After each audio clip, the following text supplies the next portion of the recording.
Or alternatives for goes down, drops, 5 seconds remaining. dies,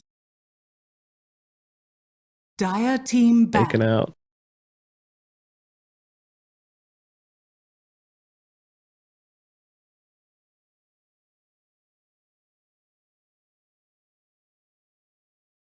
OG's turn to ban. Dire team that back. one coming.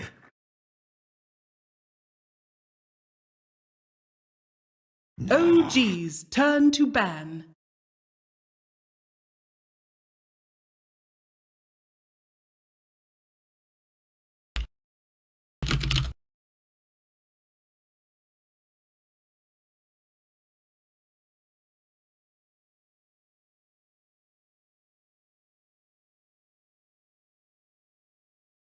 Ten seconds remaining. 5 seconds remaining. Dire team ban.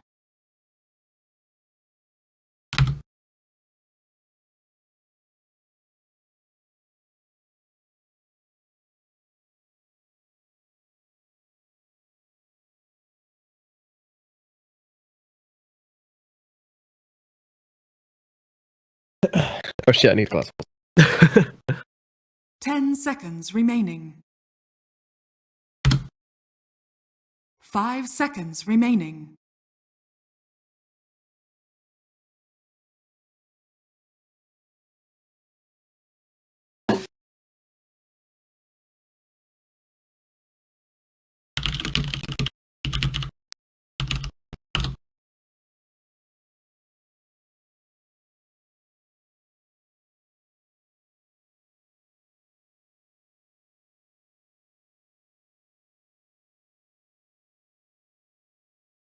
OG's turn to ban.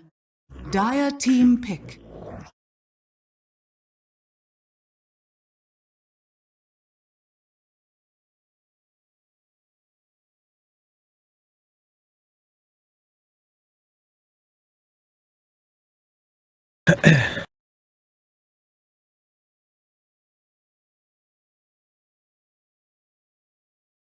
Ten seconds remaining.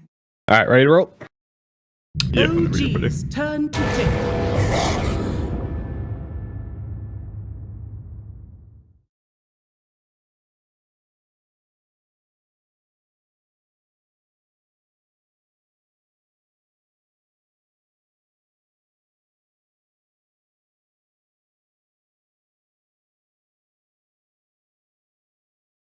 Ten seconds remaining. 5 seconds remaining. 1 sec.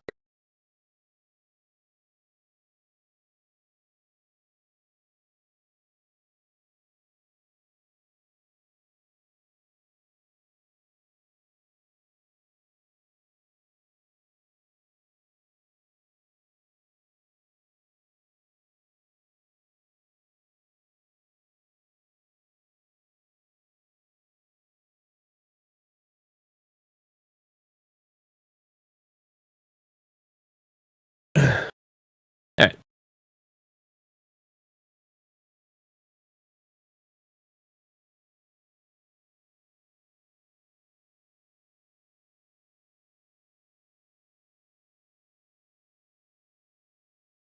Hello and welcome to the MDL Disneyland Paris Major EU Qualifiers. My name is Nomad and joining me to make some waves, it's Tsunami. How's it going, dude? It's good. Very well done.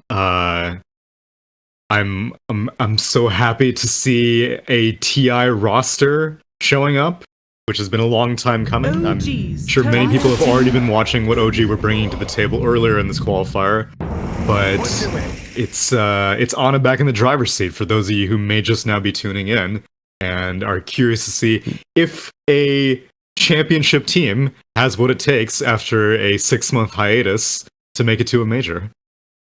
Oh, I do apologize. You're muted for most of that, but sorted out now. Yeah, it was a great little speech there. We're just cut out the whole thing. Yeah, this is a nomad shoot. Get out of here, dude. 5 seconds But yeah, basically what you were saying before is that it's OG back with a full roster versus Alliance. Of course, 2 TI winning organizations, but yeah, 1 TI winning squad here, filled out and ready to roll.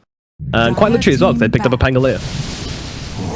Yeah, this is a suspiciously interesting draft, actually. So, Alliance pick up Abaddon, and Abaddon has been OG's go-to for this week. They've been giving it to No-Tail pretty consistently. They've been giving No-Tail some variation of either Abaddon, Oracle, or Nature's Prophet. And Alliance don't have a history of playing Abaddon. And so, pick one, and Alliance is trying to either make a statement here, or they didn't want to waste a ban on the Abaddon, and they do feel that it's important enough to take themselves. So they take it out of the hands of OG. No-Tail will have to play something else. Again, he does have... Oh, actually, no, he's going to have to play something completely different, because Oracle's banned, Prophet is banned. Both in the first phase. And yeah, OG take up Enigma and Pango. The way that they've been playing Pango is they've been giving it to Thompson every single time, so normally I'd be like, 2 offlane heroes, but I think these days they're giving Seb the heroes like Enigma, Magnus, whatever, and Thompson most likely is going to be on a mid Pango. Yep, he's been playing this hero a lot throughout these qualifiers, and to varying degrees of success, but it does seem to be a kind of... I mean, it seems to be a Thompson hero in the way that it makes players. It's very mid-game focused, very action-focused, and not too worried about getting far, more worried about killing enemy heroes. Doesn't really have the same snowball potential as perhaps some of the other heroes he likes to pick up in the middle lane, like the Monkey King, the Morphling, the Pugna, but they seem to be making it work, although obviously they did lose to Liquid yesterday, so that brings them down to the lower bracket, where they are facing elimination versus Alliance. What do you fancy about Alliance chances this game? It's very difficult to get a bead on OG. I have definitely been satisfied with Ana's performance since returning. He has not seemed like it's really been a loss in terms of like any significant time has passed and all of a sudden he comes back and everyone's like, who the hell is this guy now? He seems just as comfortable as ever before. What troubles me is if the rest of OG is meshing with his style as much. Like you mentioned, Thompson maybe doesn't have to play as much of a snowball hero as he has had to for like the past 6 months or so, because Ana's a more reliable carry than the carries that OG has had to deal with in the past, like with Pycat or ILTW. Not that they're bad carries, it just wasn't able to be as compatible as they were with Ana, which obviously lightning can't strike twice with a TI winning lineup like that. So I think it's a good thing that Thompson maybe does not have that responsibility on him as much. So I'm leaning to OG being the favorite, also because Alliance is also playing with a stand-in. Madara is on, or he's stepping in because of Mike's injury, I believe. And so, yeah, he hurt his hand. Right, so it's difficult to say how much they have practiced together as a 5-man squad like this. The other 4 of Alliance have been playing for a very long time. The Insania, Koikfa, Boxy, Taiga. I think Koikfa is the most recent introduction, but Insania, Boxy, and Taiga have been playing together for at least like a year and a half or maybe 2 years at this point. So they definitely have a storied history, but I'm still going with a TI championship squad. Yeah, it's a safe bet, I think. But yeah, I mean, I was looking through Alliance's past just out of curiosity, because I couldn't even remember who played before these guys. It was actually Minuts and oh gosh, I can't remember the other guy now. Do you remember those though? I haven't seen them around in a very long time. So yeah, Alliance going with the roster consistency for a very, very long time. And unfortunately, we yet to see the results we really want from them. You know, they didn't really make it to any of the DPSC events last season, I don't think. Or last round. They didn't even make it to the minor, if I remember correctly. So definitely not getting the results they feel like they should be having, but they've been showing improvements since then. At least they've been showing a lot of improvements since then, so I'm definitely excited to watch this roster play. I think I'm excited to see Alliance every time they play, because they always bring something new to the table. If not for the whole meta, at least for themselves. You know, they're always improving, they're always looking to get themselves into the meta, and I just think maybe it's a matter of time for them. Although saying that, a year and a half is plenty of time to get things into gear. So we're still waiting to see the results which this team can produce. And OG, they're going to go for Darkseer. Yeah, I still am not 100% sure about how this... I'm seeing 3 offlane heroes now, so... I would assume that Seb is still going to be on the Enigma, but now I can't make any guarantees. OG's turn to pick. Admiral Konka! Because, yeah, I don't see them having played Enigma throughout this qualifier so far, but Alliance picking up Abaddon right off the bat, maybe this was a contingency plan for them. They were like, eventually someone's going to stop us from picking Abaddon for no-till. And when that happens... then we'll pick Enigma in some context. Still don't know which one. I mean, I think it's going to be this 4 position because we often see it, Enigma and Darkseer, where Enigma's just going to take the range creep and Darkseer is going to Iron Shell the waves. It's going to be pretty straightforward, and what that does is it'll push the Morphling under the tower. I imagine it's going to be Morphling anyway. And whoever's in that safe lane, they get pushed under their tower, and they have to deal with the creep waves, which is obviously, it's not too hard to last hit under tower most of the time, especially on a Morphling, but you don't have the range creep, so you just get a little bit less extra money from that lane, and there's absolutely nothing you can do about it, so it's pretty straightforward. It's just, the rest of their team doesn't really put together with a strong push lineup, necessarily, so whether the Darkseer or the Enigma, most likely the Darkseer goes for like a Dominator, someone else goes for a Greaves or Vlad's. Pango and OD don't really push particularly well. They can clear waves, but in terms of actually taking structures, they're not the best. And they're also what I would imagine to be 2 mid heroes, because they've been playing Pango on Topson. But OD is also primarily played in the mid role, and OD is another hero that OG has not played yet this qualifier. So these are 2 things that they're stepping out of the box with. At least OD is a good answer to Abaddon. You can obviously build up a whole bunch of instacks on the Abaddon who's in borrowed time, or you can just banish him.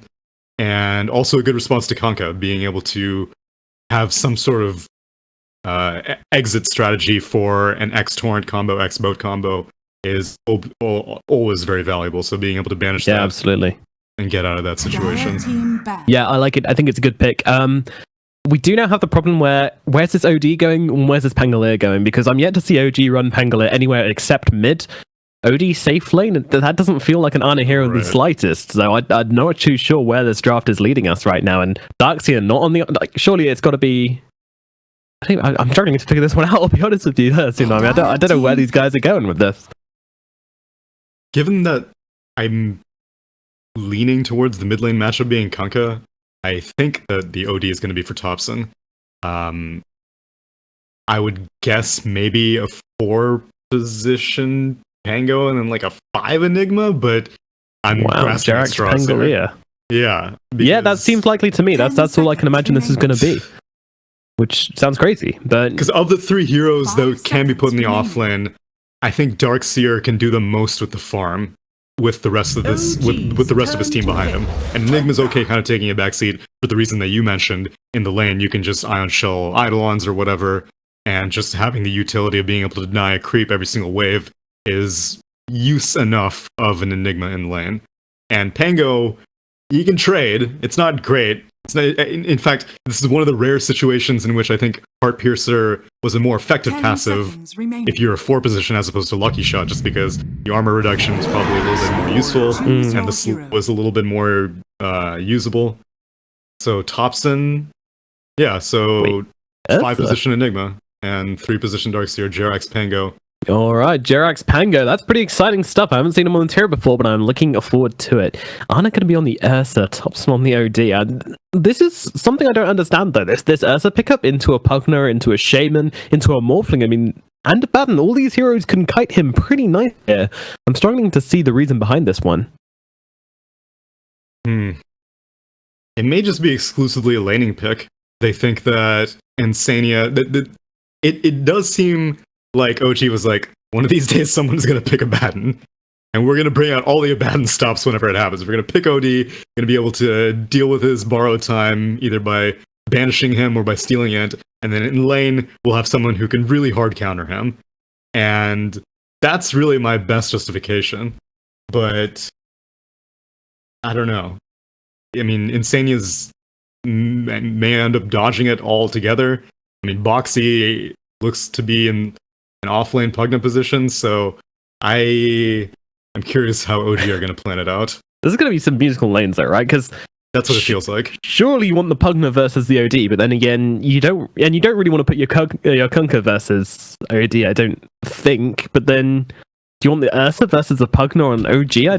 I don't think so, but I don't... Overall, I do think that OG have the edge, though. Like, they're not going to have to be the ones who need to start the TP domino effect. I think no matter what their initial read is, they'll have one lane that'll go the way that they want it to. Outside of that, it depends on how excited Alliance are in terms of the other matchups, but I think you're going to see Alliance moving around more than OG will move around. And right now it looks like it's not going to be like any sort of tri-lane thing from OG.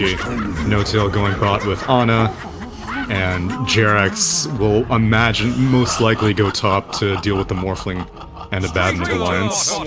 You know, I'm a little bit concerned for OG this game, I have to say. The main reason for this is they've actually got 3 heroes which they're only bronze on, which means they don't have the all-chat hero line, which is a huge nerf. I mean, OG will struggle here. You know, look, Jerax is trying to cover for his team, but Alpine Ursa, my man. Alpine Ursa. There, it's true. He's got his wee hat on.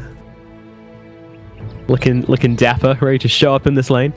Alright, so they'll see Tiger here in the bottom lane. I have a really complicated mechanics question which you may or may not be able to answer. So, OD with his Arcane Orb does damage, and then with Equilibrium it heals off the magic damage he does, right? Correct. So when it's not necessarily magic damage, but spell damage. Spell damage, okay. So when Insania pops that ultimate, if the OD's smashing into him to try and steal intelligence with Arcane Orb, and he's got Equilibrium going on, is he going to be getting his mana back? He wouldn't get mana back from that. Okay. Might not see that then, as Jerax gets chased off the rune up here at top. OG will be grabbing 3, however, as they've managed to go aggressive in the bottom lane and steal the rune of Qualifier. So all around, pretty good start for OG, getting the 3 runes, but I think this might have been a tactical decision from Alliance to try and scout these lanes a little bit. Let's see how they decide to lane it. So it looks like in the mid lane, it's going to be Topson versus Pugna. Yeah, Boxy in the mid.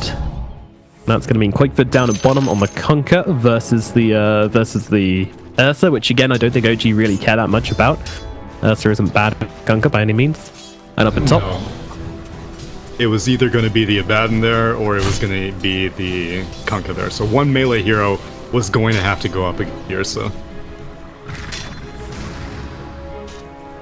Seb just going to go and cut this wave, and Insania's just going to chase him down with these Mistcoil. Probably, this is such a weird way to play Dota right now. You just turn up to lane as Abaddon and you just spam away your health until you die. What is this? Oh well. We all see Seb taking a bunch of Mistcoils. I mean, Insania's kind of close to base here, which he could maybe just make the walk back if he wanted to, but Jerax is way too low. Yeah, he's got to be careful. Like, these guys are Abaddon players. They know this is not their first rodeo. Yeah. And Madara trying to drag the creep round here, it looks like. I think doesn't he just want to stand a tower and hit creeps? Yeah, this isn't the worst setup for an Morphling, at least not yet. But once this Darkseer hits like level 2 or 3, it becomes a little bit rougher, as you can see.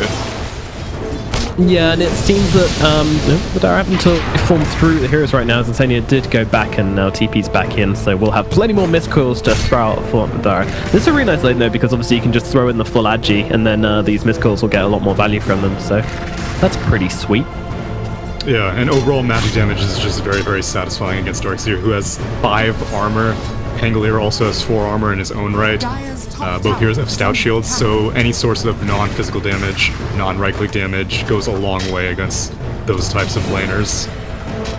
Absolutely. Meanwhile, Ana dropping a little bit low here in this bottom lane, just the gradual harass of the Shaman and the Kunkka. Imagine this as Tiger just running forwards and constantly casting Aether Shock on the poor guy, as Ana will have to use itself quite early here. Yeah, so one thing that's different about top lane is I said it was going to be the Darkseer throwing down the Ion Shells and with No-Tail taking the creeps, but No-Tail's down bottom. That isn't going to be the case, so it does mean that Madara's going to be getting a little bit more than planned. As Ana slowing down Quakefoot here, actually going for that Earthshock build we don't see so often anymore, but getting those Fury Swipes sticking through. Quakefoot, I don't think it's going to be dived on the tower here, but Ana just causing chaos with the 2 heroes on an alliance here. Pull back himself up to the creeps. Sanya also getting fairly close, although he's going to self up and does not have a TP available, so he's going to stick around in the lane. Yeah, it is a little bit interesting seeing the Earthshock build. I imagine it's probably situational just because he has an Enigma on his team and in his lane, that it's a hero who can actually take advantage of your slow, because your Eidolons can get more damage and stuff like that. Because I think most Ursas, whenever they have a lane partner, they're just like, whatever. It's more worthwhile for me to... I mean, because Earthshock can overpower the same mana, so if I spend one Earthshock, that means I'm not getting one overpower. And so I'd rather have more attacks for the harass as opposed to a more team-based debuff like a slow. Though I think he'll still keep it as just like a value point. I'd be surprised if he put more than one into it. Qualifier being very annoying for Thompson here in the middle lane as the Pugner and the OD matchup get off to a fairly slow start. Both of them... This is an awkward lane, right? Because neither of them are last hitting very well, because one's getting Decrepify and the other's getting Astral. So they're sitting on like 11-2 and 12-3, which looks terrible. Like... Yeah, it does look a little bit sus. And no one's really... Seb's on with the tier 2, but I think he's okay here. He's trying to grab all creeps. Rotate quite yet to the mid lane, because both teams have fairly good setup. Like you said, not only is it good at disrupting, getting last hits, those spells that you mentioned, the Decrep and the Astral, but it's also good at setting up for whatever potential follow-up there is, if anyone. It would probably be the Pango for OG, or the Shaman for Alliance, but right now they're just intent on keeping their side lanes healthy. Okay, so Notel actually denies himself to the neutral creeps, which does mean a longer respawn, if I'm correct. That's how that works, right? Although Jarex is coming in with the swashbuckle. There's a quick shackle out, but Tiger realizing he has to get away from this Ursa quite quickly here. Anna doesn't have that much health to work with those, and Sania comes down as well. Throwing out a couple of missed calls here and there just to heal up his team. Anna's still on low HP. Down here. Prefer to say it's a two-lane situation, and now he's pretty screwed. Yeah, this is a little bit questionable there. Anna gets took out. I don't think he realized Quake was salved up, or I'm not too sure, but really wanted to go for that rune. Unfortunately, did trade his life for it there, as Jarex is able to steal their bounty runes, which does still mean, I think, 3 go in the way of OG? No, it's 2 for 2. So even on the bounty runes.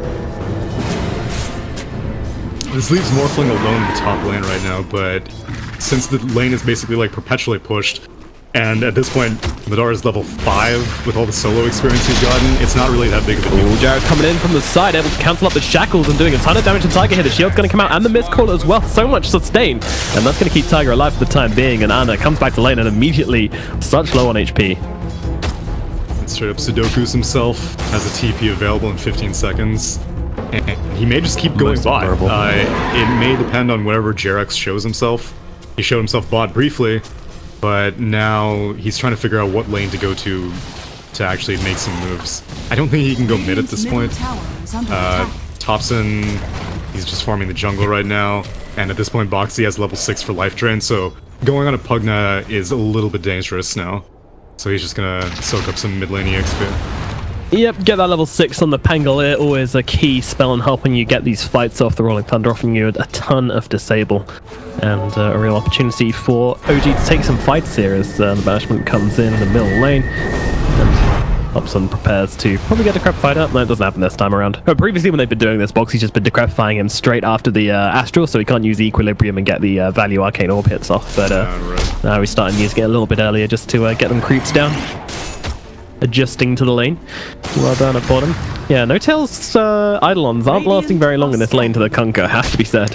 Ana himself is not lasting very long in this lane between the Tidebringer Harass and the Aether Shocks. He is not last hitting particularly well, all things considered. And falling behind the mid lane. So top lane though, they find a kill. That must have been a swashbuckle silence coming out because he just disappeared. Like that health bar dropped. I was watching this up here and it just went all the way down. So a swashbuckle with a silence and the Iron Shell helping out there. That's just was that an RNG kill or is that just feels good. 17% double down. Darkseer could be in some trouble, making it to the tree line here, going for the immediate TP out. Boxy as he got the Nether Blast, he doesn't want to use it though. He's going to try and look for a little bit deeper in the trees there, but Seb predicted it all and got himself to safety. Yeah, scan came out a little bit too late, so that gets wasted. But he gets out. Boxy, not a successful rotation. Yeah, killing the Morphling off it's so irritating because like Lucky Shot is not a spell that you should have to stay at like 800 HP for, but that's the nature of it, and it's so silly as he does cancel out Jarek's TP. Fire could be going down here, but Ursa is definitely going to die in response as the boat comes flying in with the 8th Shock as well. They will be able to bring down Ana, and No Tail's going to drop as well. Successful rotation from Boxy and Alliance clean up 2 heroes in this bottom lane. Tiger survives through it all. Yeah, Pango was trying to TP bot for that. Not that he was level 6, but Morphling ended up canceling it in the top lane. And Boxy doing a world tour, straight from top lane to bot lane. Yeah, he's making his presence felt across this map, and to quite some success as well. Didn't quite find the kill onto Seb, but did manage to do a ton of damage and finding himself a ton of action, basically, as Jarek's just going to start to melt down Madara here. Madara feeling like something's wrong. They won't get the silence this time around, though, so Madara will make himself scarce and stick himself to this tower. Morphling. Let's go. Alright, well, no more of a mask. And there's a wall. No, well, guess there's a wall here now. So he's gonna have to stick around the lane for much longer than usual, because typically these Morphlings, they pick up their Morbid Mask and then they just transition into the jungle. But I suppose with an Abaddon on his team, he feels a little... Oh, that is not... Things coming out of bottom. Boxy could be in some trouble as the boat's coming in once again with the life drain as well, but the Astral comes out from Topson to save the day. Topson running forwards, Jarek's as well. The Tidebringer doing a fair amount of damage, but there goes for Boxy as the Sandy's Eclipse come out, going to drain all his mana. The Swashbuckle forwards, they'll find the kill. Boxy taken out in the bottom lane. OG finally strike back and get themselves a kill onto this Pugna.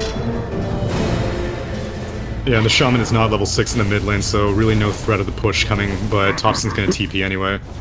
Yeah, well, that's why he's here, just to get that level 6. Yeah. Once the Pugna rotates. It's a little bit surprising that Topson returned right back mid as Insania gets Insania, yeah, doesn't manage to get the suicide off in time, and Madara's trying to fight up, but Ana's on top of him here. He does have a waveform, we'll be able to get to the other side of these trees. Ana still wants to chase though. They're surging him forwards here. Madara changes into the Darkseer here, and Ana's got 2 hits to jump through now. He's running out of HP as well. Zeb in some trouble. Madara juking them both around. OG getting really low here. They're still trying to fight it up. Don't really know what to do with themselves. They're going to split themselves up and try and get themselves away. Torrent, close to landing. Ana does manage to escape for the time being, but Quake's on the hunt through the trees. Ana, where are you going to go here? The bear trapped in the woods, trying to juke around even further, and does manage to get himself away from Quake's there. Nicely done by Ana. But he doesn't have a TP, so... Yeah, he still has to get out, though. Yeah. The courier... Okay, the courier is en route. No, and it doesn't have a TP for him. It keeps... Someone's fighting with the courier at OG's base. Meanwhile, yes, Pango did die in the bot lane, as well as the tower going down. And yeah, he's even circling for it as well, okay, guys. Well, yeah, quite the escape from the Ursa there, but... a lot of time wasted for him all the same, so can't really be considered a victory. Didn't get a kill for this. He just spent a lot of time in the trees, and even longer time not farming, as he's basically ending this laning phase with about 44 CS at 11 minutes, which is nothing to be proud about. But considering the lane, you know, you can't really blame him too much, but I do feel like OG are kind of... I mean, they have the net worth advantage, somehow. I mean, looking at the Darkseer on the top, yeah, that's true. But look at this middle lane, rolling through too. Got them both stuck in the river here. I mean, they're trying to heal up the Shadow Shaman, and they'll actually be able to do so. Boxy keeping Tiger alive with the Abaddon here as well. And yeah, Insania just says goodbye, everybody. Plays himself out, and OG get nothing for using 2 quite big ultimates in this middle lane. Alliance keeping it together right now as they throw down this nether ward and just try and get this tower pushed down. Quake running tower does have the X marks combo, but doesn't have a boat available, so no real kill potential. These heroes are so hard to kill though. With the heal from the Pugna, the strength from the boat, the shields and the heals from the Abaddon is so much to get through. Yeah, that's why once this OD enters the fight, that's when things are really going to get crystallized for OG's team fight. Because right now, this comboing of spells, like you mentioned from Alliance, make things very difficult. But if you're able to disrupt just one of them with an Astral, then things become a little bit easier. But Topson's still a little ways away, actually opting to go for the Force Staff. So yeah. No, like, Kaya Yasha or anything like that coming from this OD. He's just going straight for Force right off the bat. Up the top lane, pings out. Darkseer could be in some trouble with Life Drain coming in, but he's going to surge himself. But Madara also surged. It's a race in the top lane, which no one's going to win as they both manage to get themselves away. Ana turning around onto Madara here. Madara got plenty of strength to work with, though. Again, these awkward engagements where no one's really finding any kills and everybody's got so much sustain that nothing's really happening. Yeah, and as the games moves forward, it's going to be continuously difficult for Enigma to be able to do stuff. Enigma's spells are all extremely mana intensive. He gets hexed, shackled. Enigma is going to get surged away. Meanwhile, at bottom, they're searching for Qualifier here. Will not be able to find him though, as Qualifier manages to get the Rolling Thunder and get himself out to safety. Yeah, so all of Enigma's spells are very, very mana intensive, and right now this Nether Ward only has 1 point in it, but Boxy's going to get a lot of experience a lot faster than this Enigma's going to get experience. And Enigma's probably not going to get like a pipe or anything anytime soon as X comes out in the mid lane. On is going to get comboed, but the Torrent does not connect. Qualifier playing around here. Sana could be in some trouble again. I'm probably in rage very early. Still hanging around in this middle lane. Doesn't want to back himself out just yet. Probably should. It's got no teammates to speak of except Jerax, whose Rolling Thunder is on cooldown. He's maybe looking for Qualifier here. Can he really find this kill? Oh my god, Qualifier just taking no damage from him at all. He hits him twice. It's just like a tap on the shoulder. There is a lot on Thompson's shoulders this game. Normally I find that it's him making the space for Ana. This is the completely different situation. This is the OD being given a lot of resources. He's got Aghanim's Scepter queued up? I mean, I said Astral was good, but I don't think it's that good. Thompson gameplay. If there's one thing we know about Thompson is that never question it until we see it in action. The man is a pioneer. Yep, I still do have my doubts. I really hope it happens. I'm game. I mean, did you see his pub game the other day when he went like all Bloodstone? Bloodstone, Storm Spirit. Storm Spirit. That was something. To be fair, I think that's a Chinese build, but still, the man is not afraid of breaking the mold. Okay, he changed it. It says BKB now. What a shame. I get the feeling that Thompson's this guy who's kind of quite quiet in the team, but then like someone checks his, like Seb will like check his item bit. Thompson, what's that? No, nothing, boss. Just a BKB. Rune, it's secured. Insane. They're running in. Tiger's in some trouble. He's gonna throw down the wall, but Thompson is there for the damage as well. Tiger gets brought down. Jerax also finds Insania on the sidelines. Boxy has to make the run here. Ana is chasing the 4-staff up. Thompson with the haste rune. No, sorry, surged up. Flying forward here with the banishment and the silence coming out onto Pugner as well. No chance of survival. Boxy is dead. 3 kills, and just like that, OG looking really strong all of a sudden. Yeah, Alliance overplayed their hand a little bit, so OG were relinquishing their position at the very top bounty room, which was probably the right call. It was like a low ground position, and so they were like, alright fine, you can have that bounty rune. But then Alliance was like, oh, we can have this one? Well, we'll take yours also, and they went on the other high ground. Torrent connects on 2 in the mid lane. Nice little, is that going to be enough, the Astral though, to save the Ursa? He's not having rage when he comes out. Coming in, and that's a long shackle. What on earth? Ursa gets taken down. I guess that's the Aether Lens. Wow, I didn't even realize you picked this up. Tiger finding the money. 60-minute Aether on a, I guess it is the 4 position, and Zania is the 5 and this now game. another X on Enigma.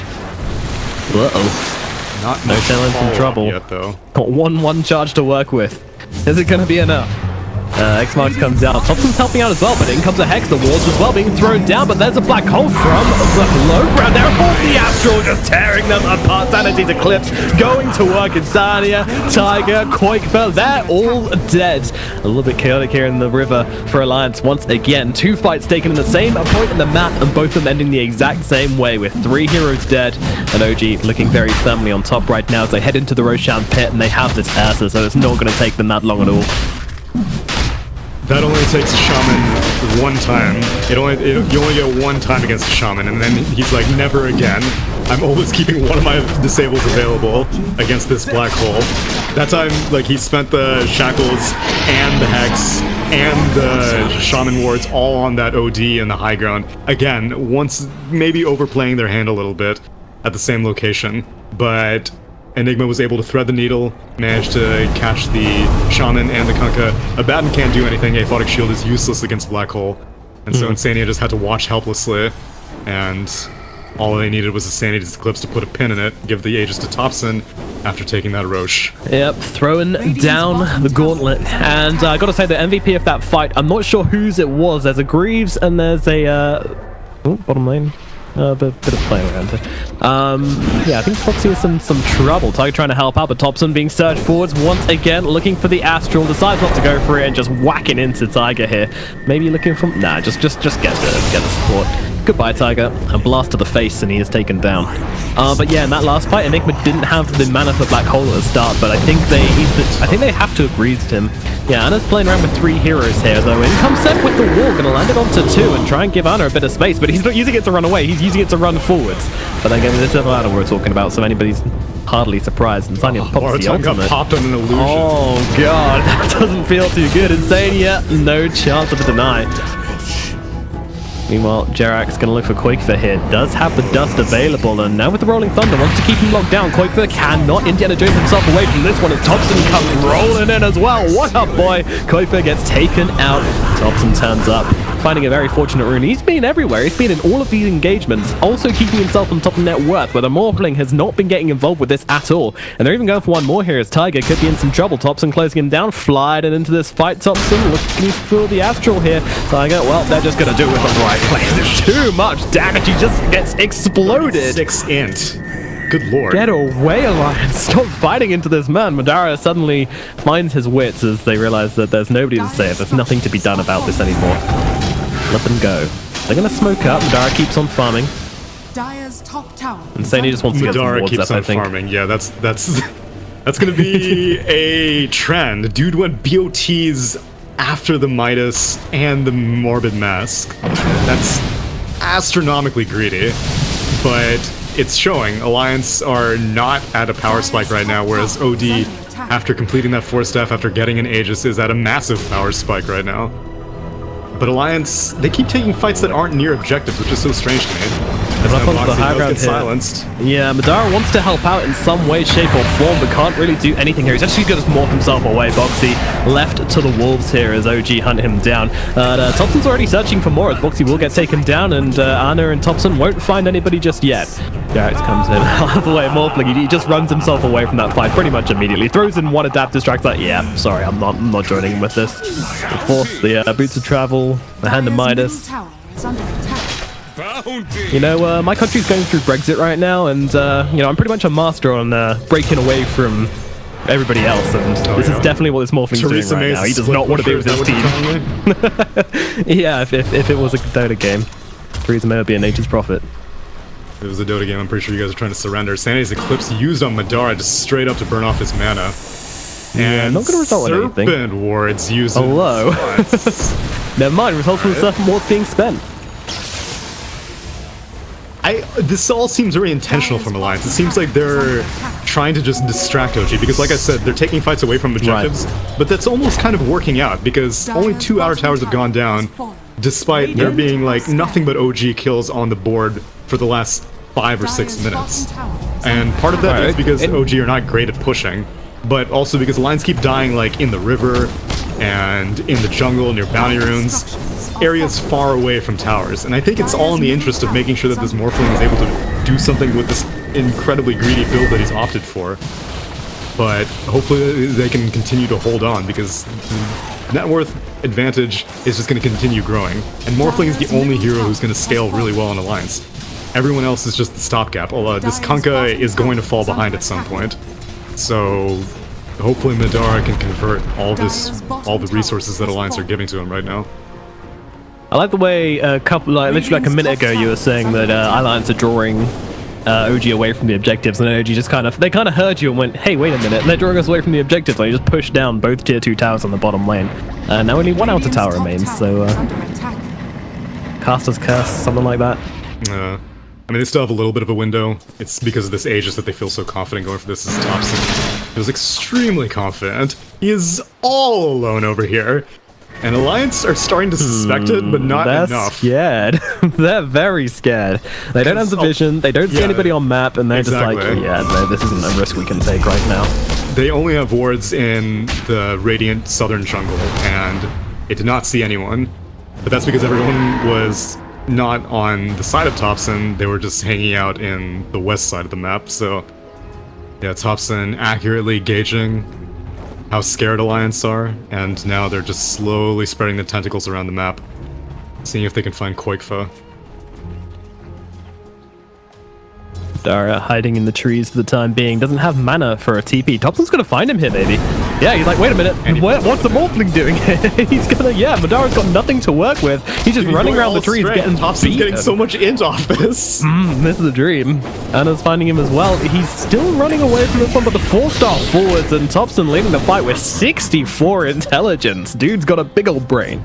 Meanwhile, in the middle lane, they're looking at Seb here, or is Seb looking at them? Boxy having to 4-star to the high ground here. Scared of the rolling thunder as Jared comes forward. Their Tiger just splitting the focus away from his cause, taking one for the team here, sitting in the trees, waiting for the sweet release of death as Sub punched him in the back of the head, taking him out. I always find it amusing when Darkseer gets the last hit on someone with that punch. Dude, Punch Seer is a very viable build. I won't have you disrespecting it. Oh, he's got like a 90 damage. Oh my god, Zanzi's clip's going down to Boxy. He's just going to heal himself straight away back up with the life grenade. The boat comes in, landing onto 2, but they're just jumping forwards onto Boxy here. Insania having to pop that ultimate. He's just sitting here, and Thompson's just like, thank you very much. 72. We'll take it. OG. I mean, it doesn't look like there's much to slow them down right now as they're running down this middle lane, getting onto the tier 3. All chat lines coming out. They're feeling it right now as the middle lane Rex under siege. Madara says hello, uses the Midas. That's about it. Yeah, this Rex is going down for sure. And they may even move to bot. It's not entirely necessary because heroes are respawning and they don't have any Aegis anymore, but again, Thompson, well, he's losing some int, but he's also getting it back. Yeah. You do need to just be a little bit careful you don't run out of mana on your OD, because if this hero ever runs out of mana, then he's kind of taking of course that equilibrium, making sure that doesn't happen. As Anna running forwards onto Madara here, getting hexed up quickly. With that enrage, it's a very unappealing target to go on to. Jarek's going to use Rolling Thunder on the sidelines here to chase forwards and tons on heroes. Anna getting low. They'll be able to keep to the back of the fire as Thompson comes forward, smashing into Tiger here. They're going to lead to survive on that black hole onto 3. No Tail coming in clutch as the Boxy, Quake, the Tiger, they're all going down. Anna chasing forward. He's got no health, but he doesn't need it. Insania on the foot of his base is going to drop. Anna's not going to die, and that is just going to be 4 heroes blown up, 1 buyback used, and that's your GG coming out. Insania can take no more.